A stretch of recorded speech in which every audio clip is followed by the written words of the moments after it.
Let's get something clear right from the start. You don't chase women, you attract them. And you don't attract them by pretending, performing, pushing. You attract women by mastering you. You want to know what really draws women in, not the car, not the money, not the fake confidence. It's the man who knows who he is, the man who can sit with his thoughts and not be broken by silence, the man who doesn't need validation from the world because he's already validated himself. You've been lied to, conditioned to believe that women want men who are flashy, loud, and always on. But the truth, women crave safety, emotional safety, mental stability, spiritual clarity. That doesn't come from being loud. That comes from mastering discipline. Discipline is the core. It's how you earn respect, not just from her, but from yourself. A man who wakes up every day with purpose, who is committed to his growth, who doesn't flinch when life tests him. That man doesn't have to ask where the women are. They notice, they feel it. Energy doesn't lie. Master your time, master your thoughts, master your emotions when you no longer react to everything, when you stop trying to prove your worth and instead live in it. You become magnetic, not because you want to be wanted, but because you don't need to be. That's the shift. The man who is dangerous but controlled, powerful but soft with the right woman, stoic but emotionally aware, he is rare. And that rarity is what draws the right kind of woman. Stop asking, how do I get her attention? And start asking, what am I doing with my life that deserves her attention? Because she is watching. Women notice the small things, your body language, your energy, how you treat the waiter, how you speak about your mother, how you handle rejection. And most importantly, how you show up when no one is watching. If you master this, the art of self-respect, you'll never need to chase, because the truth is women are not drawn to men who want them desperately. They are drawn to men who are already fulfilled, men who are so busy building something meaningful that a woman becomes a beautiful addition, not the whole point. This doesn't mean you become emotionally unavailable. In fact, it's the opposite. Mastery means presence. It means you can look a woman in the eyes and not try to impress her, but instead see her, speak truthfully, lead gently, and walk away when your values are not honored. That's confidence. And real confidence is not loud. It's not arrogant. It's quiet, steady, and calm. It doesn't need to compete. It doesn't need to boast because it knows. So ask yourself, are you building a life that inspires you? Because if your entire self-worth depends on whether or not women desire you, you'll forever be chasing, pleasing, and performing. But when you build a life so full, so strong, so centered that it feels complete, even when you're alone, you become the man she's praying for. Master this, not for her, but for you. And that's when she comes, not because you begged, but because you became. Let's get one thing straight.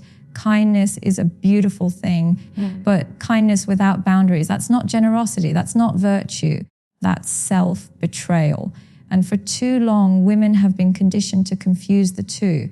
You've been taught to smile when you're uncomfortable, to nod when you want to say no, to give second, third, fourth chances when the behavior never changes, to keep pouring into people who leave you empty, because somehow being nice matters more than being whole. But let me be honest with you, there's nothing noble about abandoning yourself in the name of kindness. Every time you bite your tongue when someone disrespects you, that's not strength, that's silence. Every time you ignore the pit in your stomach to keep the peace, you're not being mature, you're betraying your intuition.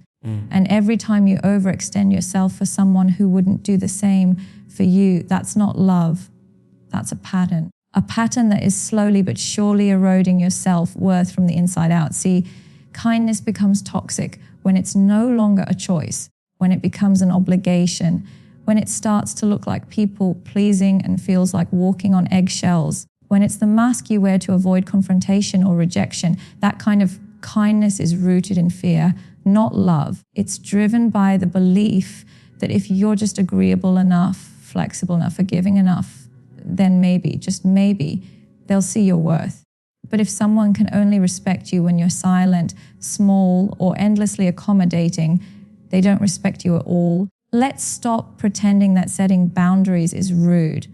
Let's stop acting like speaking up is being difficult. Let's stop apologizing for protecting our peace.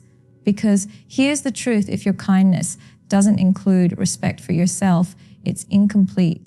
And if someone expects you to be kind while they're being careless, inconsistent, or manipulative, they're not asking for kindness. They're asking for compliance. They're asking for you to abandon yourself for their comfort. You know what's harder than saying no? Living with the consequences of always saying yes. You know what's more painful than drawing a line? Never knowing where you stand. You know what will destroy your peace faster than anything else? Pretending to be okay with things that are breaking your spirit. And you do it, don't you? You do it because you don't want to upset them, because you want to be liked, because you're scared of being alone. But every time you shrink yourself to fit into someone else's comfort zone, you disappear a little bit more. I want you to understand this clearly. Being kind does not mean being a doormat. Being compassionate does not mean being available to people who take you for granted. Having a good heart does not mean you're required to carry other people's emotional baggage. You are not here to fix, save, or sacrifice yourself for people who repeatedly show you that they don't value your presence. And it's not your responsibility to keep peace in relationships where chaos is the norm. So what does it mean to practice kindness with boundaries? It means knowing that your time, energy, and emotional availability are sacred. It means not allowing access to people who misuse your softness. It means holding people accountable even when it's uncomfortable. It means realizing that saying no is sometimes the most loving thing you can do, both for them and for you. Because let's face it, the kindest thing you can do for yourself is to stop betraying your gut, to stop tolerating half effort, half truths, half love, to stop making excuses for behavior that your soul knows is wrong. And the kindest thing you can do for others, stop enabling them. Stop allowing them to coast through life on your emotional labor. Stop giving them your loyalty when all they offer is inconsistency. That's not kindness. That's codependence. That's fear dressed up as compassion. You don't owe anyone access to you just because they want it. You don't have to explain yourself every time you choose peace over drama. You don't need to overcompensate for people who can't meet you where you are. You are allowed to be kind and firm. You are allowed to be gentle and assertive. You are allowed to love people and still walk away when they can't respect you.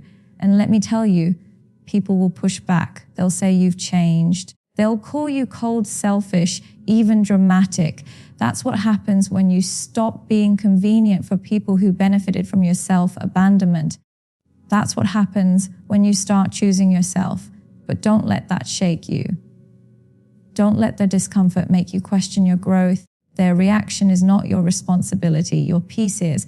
If someone only liked you when you were bending over backward to meet their needs, they never liked you. They liked your compliance. They liked the version of you that served their story, not your truth. And that version, she's exhausted. She's drained. She's over it. She's ready to reclaim her voice, her space, her dignity. She's ready to be kind without being walked on. She's ready to care without being consumed. She's ready to be powerful and soft, but no longer silent. Because silence is not kindness when it's costing you your sanity.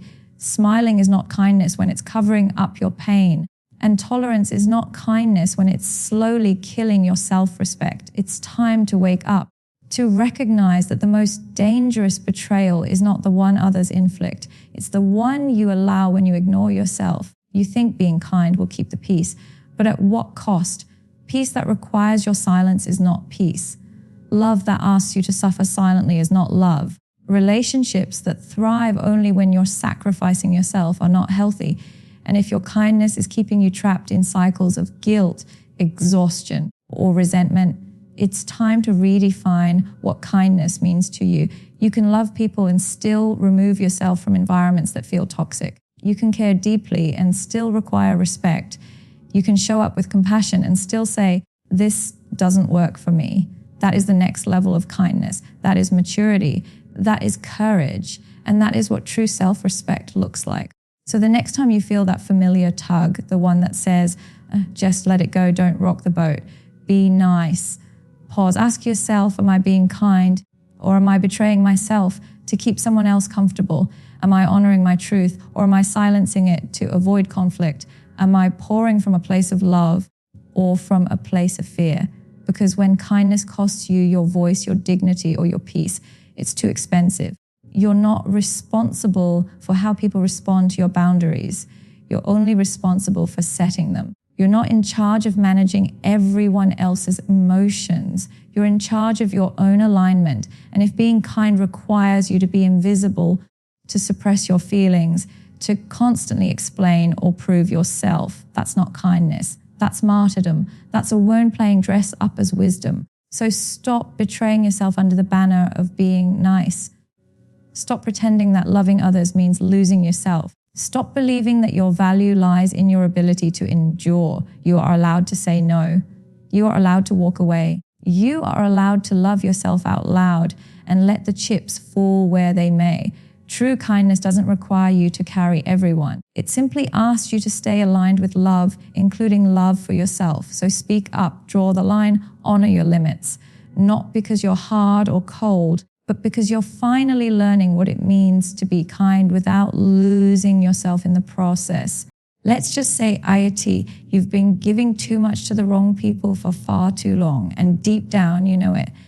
You feel it in your gut, in that tight knot in your stomach, every time you respond to someone who doesn't deserve your time. You feel it in the heaviness you carry when you've spent another day pouring energy into someone who keeps showing up halfway, and still you go back. You give more, you excuse it, you convince yourself they'll get it eventually, but they don't. And here's wig, people do not change when there are no consequences.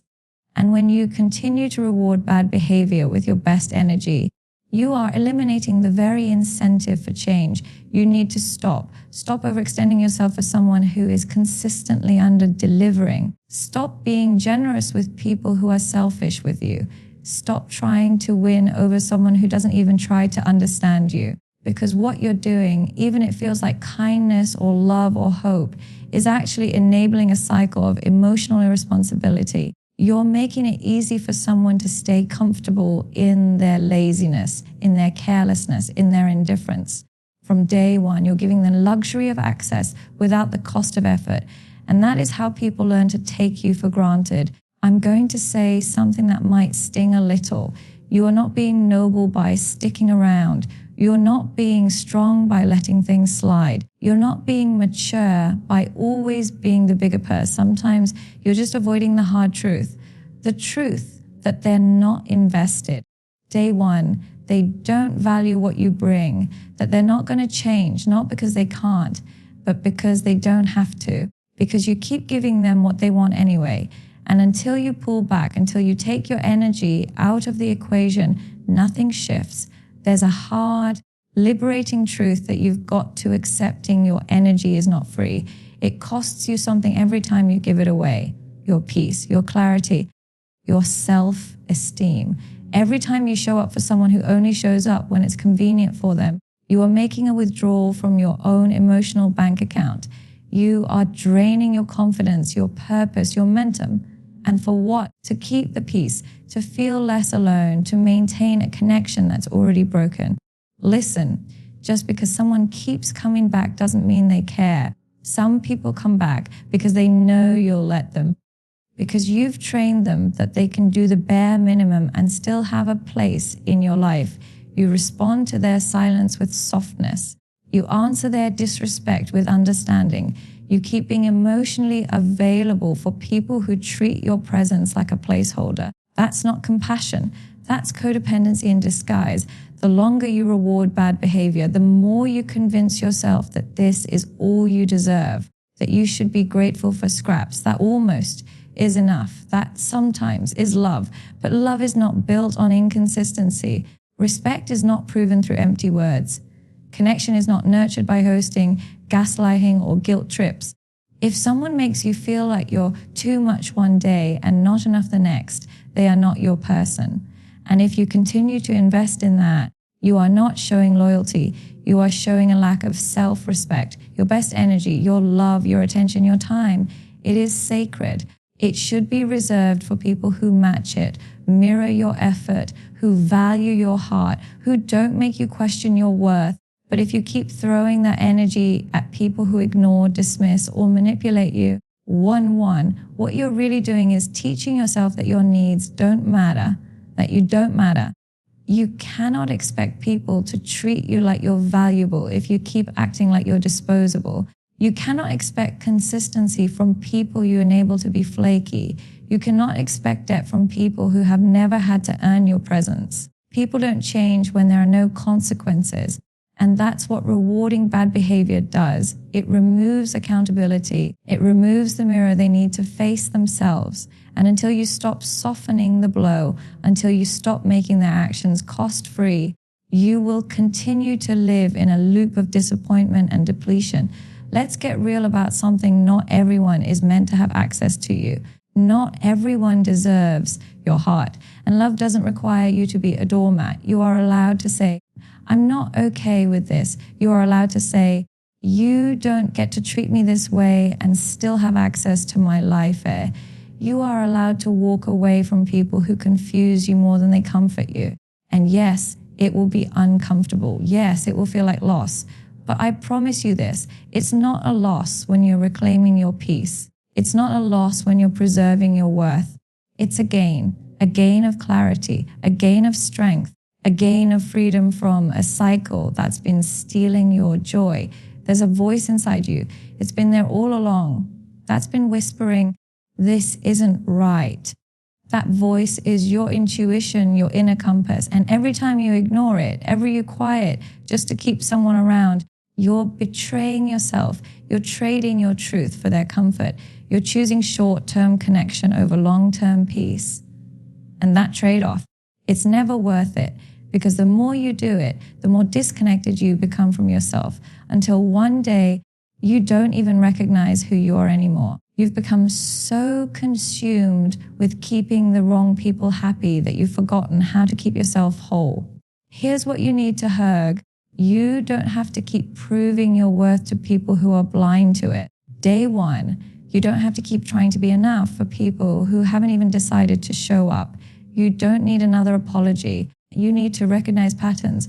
You don't need more empty promises. You need aligned actions. And you don't need to keep giving your best to people who treat you like you're optional.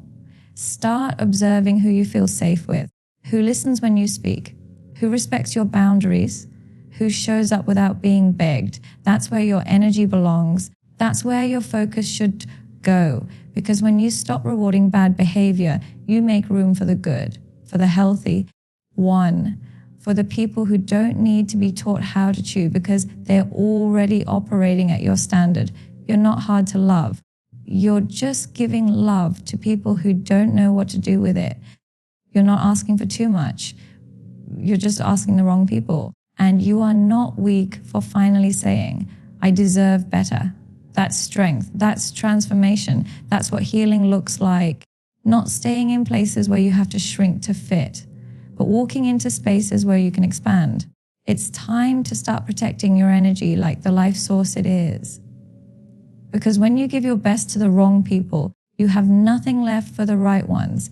You show up to the good things in your life exhausted, jaded, and emotionally unavailable. And the only way to change that is to start making your peace a priority, to stop letting people rent space in your life with nothing but drama and excuses, to stop answering texts that drain you, to stop engaging in conversations that make you question your reality. You have a choice right now. You can keep giving away your energy hoping someone changes, or you can pull it back and change your own life. One decision, one boundary, one act of self-respect at a time. You are not here to fix people who don't want to be fixed. You are not here to teach grown adults how to show up. You are not here the glue that holds together what's already broken. You are here to rise, to evolve, to create a life that reflects your worth, not your wounds. So stop giving your light to people who live in shadows. Stop offering your heart to people who handle it like it's replaceable. And stop making excuses for behavior that would break your heart if someone you loved went through it. You are not asking for too much. You are just done asking too little of the people around you. The moment you decide that your energy is a privilege, not a given, everything changes. People rise to the standard or they fall away. Either way, you win. Because your peace is protected, your worth is honored, and your life starts reflecting the respect you finally decided to give yourself. There comes a moment in every woman's life where she has to stop listening to the noise, stop accepting the excuses, and start paying attention to one voice only, her own. The moment when you stop giving people permission to walk all over you, talk circles around you, and say all the right things with none of the right actions. Because apologies don't mean anything when the behavior stays the same. You don't need more words. You need more truth. And the truth is, self-respect isn't about how other people treat you. It's about how you allow it, how you respond to it, how long you let linger when you know it's already outlived its worth. If someone says, "I'm sorry," but continues to ignore your boundaries, it's not an apology, it's manipulation. If they say, "Day one, I didn't mean to hurt you," but keep doing the same thing that broke you in the first place, they're red from day not sorry. They're just sorry they got caught. We live in a culture that's obsessed with saying sorry. Sorry, I didn't text you back. Sorry, I flaked. Sorry, I said that. Sorry you feel that way. And yet the behavior never changes. What does that tell you? That saying, "I'm sorry," has become a free pass for people to keep doing what they want with no real consequences. But self-respect is different. It's not performative. It doesn't need words to make a point. Self-respect walks out when it's not being valued. It distances itself from the drama. It doesn't chase, doesn't beg, day one, and doesn't stick around hoping someone will finally grow up and treat it right. Every time you accept an apology without seeing accountability, you chip away at your own sense of worth. Every time you let someone back in just because they knew what to say, not because they changed what they did, you tell yourself that words matter more than actions. And that's not true love. That's not growth. That's fear. Fear of being alone, fear of conflict, fear of looking like the bad guy. But let's get something straight. Walking away from someone who keeps hurting you is not you being the bad guy. That's you finally choosing to listen to your pain. That's you finally realizing that your self-respect is too loud, too clear, too sacred to be talked over by empty promises. Think about how many times you've sat across from someone who swore they'd never do it again. They looked you in the eye. Maybe they cried. Maybe they said all the things you were desperate to hear. And maybe, for a moment, you believed them. But then a week passed, a month, and the same patterns showed up again, the same avoidance, the same disrespect, the same silence when you needed answers. And yet there you were, trying to give them another chance, trying to hold it together, trying to make it why. Because somewhere along the way, you were conditioned to believe that forgiveness means tolerating the behavior, that being a good person means being a doormat, that love means sacrificing your peace so someone else doesn't feel bad. But I need you to hear, Meg, you do not owe anyone your dignity in exchange for their guilt. You are not responsible for someone else's emotional laziness. You are not required to stay connected to people who constantly choose themselves at your expense. If the apology isn't followed by change, it's manipulation. If the pattern continues, the apology was just another tactic to hit the reset button. You can't let your need to be loved outweigh your need to be respected. And let's talk about that. For real. So many of us crave connection so deeply that we ignore our own standards. We fall in love with potential. We wait on people to grow. We accept the cycle because we think if we just hang on long enough, they'll get it. But what if I told you the real power is in walking away? That nothing screams self-respect louder than silence, than disengagement, than closing the door and locking it from the inside. You're not obligated to keep explaining yourself. You don't have to argue about the same thing for the 100th time. You don't need to prove why you feel hurt. Your feelings are valid. Your experiences are real. And if someone continues to dismiss them, invalidate them, or talk circles around them, it's because they don't care enough to change. And if they don't care enough to change, why are you still standing in the doorway hoping they'll choose you? The most powerful shift you can make is realizing that your peace matters more than their comfort, that your healing matters more than their access, that your self-respect matters more than their sorry, because sorry doesn't undo betrayal, it doesn't erase manipulation, it doesn't unbreak the promises or say the lies. Sorry is only the beginning of transformation, and transformation without consistent action is just noise. If someone says, I love you, but doesn't show up when you need them, doesn't listen when you speak, doesn't protect your heart when it's vulnerable, that's not love. That's a performance. That's a version of love that's more about control than connection. And if you stay in that space too long, you start to lose sight of yourself. You start lowering your standards, softening your voice, dulling your light just to keep the peace. But that's not peace. It's self-abandonment. And no relationship is worth that price. You don't need one more apology. You need action. You need someone who shows up without being asked. You need consistency, not Cheetos. You need presence, not promises. You need alignment, not effort soaked in dysfunction.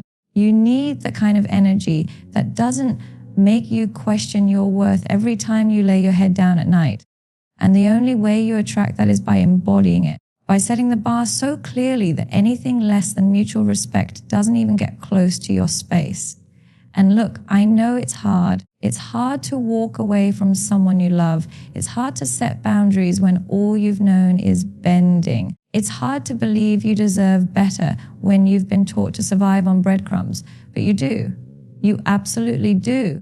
And the second you start honoring that, everything changes. You stop accepting almosts. You stop negotiating your value. You stop answering texts that feel like emotional games. You stop giving your time to people who only drain you. You stop showing up for people who never had the intention to meet you halfway. Because here's the thing, self-respect doesn't scream. It doesn't beg. It doesn't chase. It moves. It exits. It takes the lesson and leaves the table. It doesn't wait around hoping someone will finally appreciate you. It appreciates itself enough to know when to stop explaining, when to stop fixing, when to stop sacrificing peace for potential. The lewdest apology is changed behavior. And the loudest form of self-love is walking away when that behavior doesn't come. You owe it to yourself to be in environments where your soul can breathe, where your heart doesn't have to fight for basic decency, where your presence is valued, not just tolerated. And that kind of space only becomes possible when you hold the line. So let them be sorry. Let them say what they want. Let them promise the moon and stars. You don't have to hate them. You don't even have to argue. But you do have to honor yourself.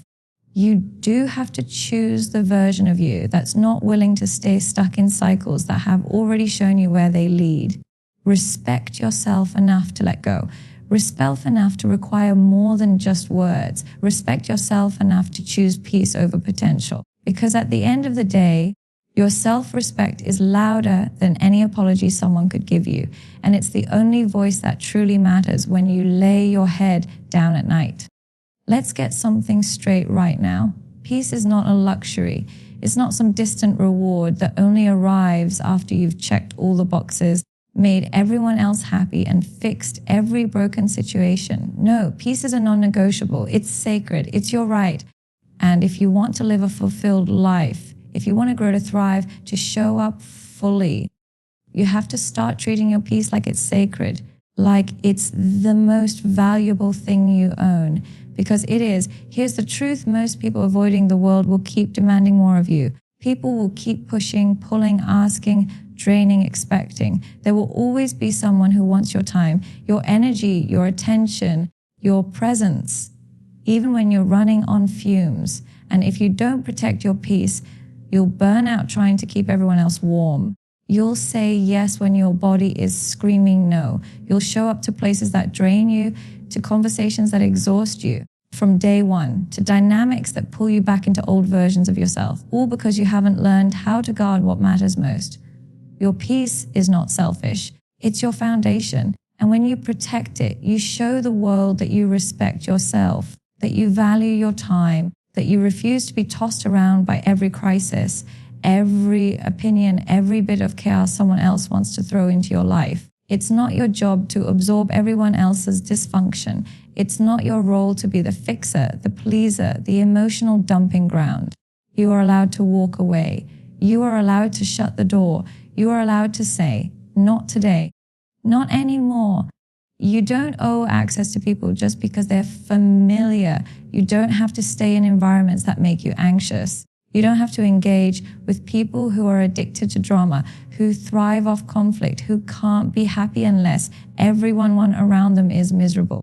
If someone constantly disrupts your peace, that's not a relationship. That's a red flag. And it's okay to love people from a distance, to care deeply and still create space, to say, I love you, but I love me more.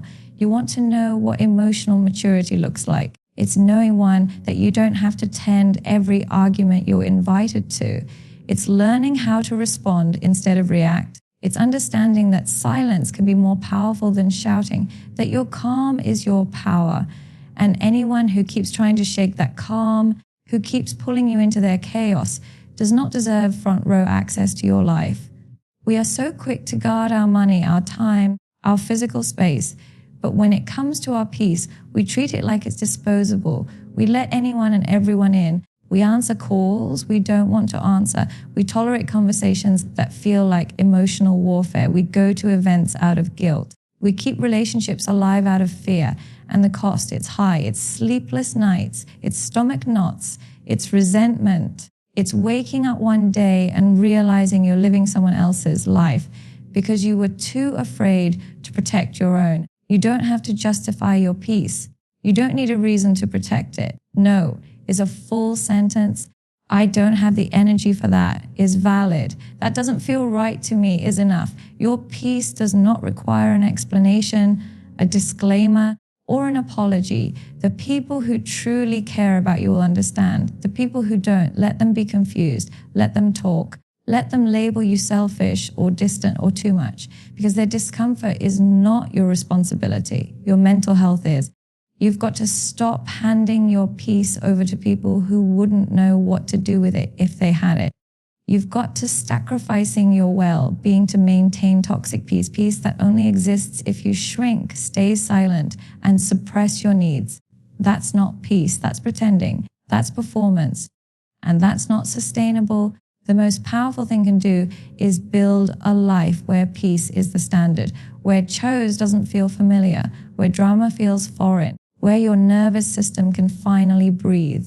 And that means making hard choices, saying goodbye to people you once loved, detaching from roles you once played, disappointing others to honor yourself. But here's the thing, the more you protect your peace, the easier it gets. The more you choose you, the clearer everything becomes. You realize that nothing is worth your peace, not status, not approval, not nostalgia, not even love. Because real love does not cost you your peace. Real love calms you, grounds you, makes you feel safe in your own skin.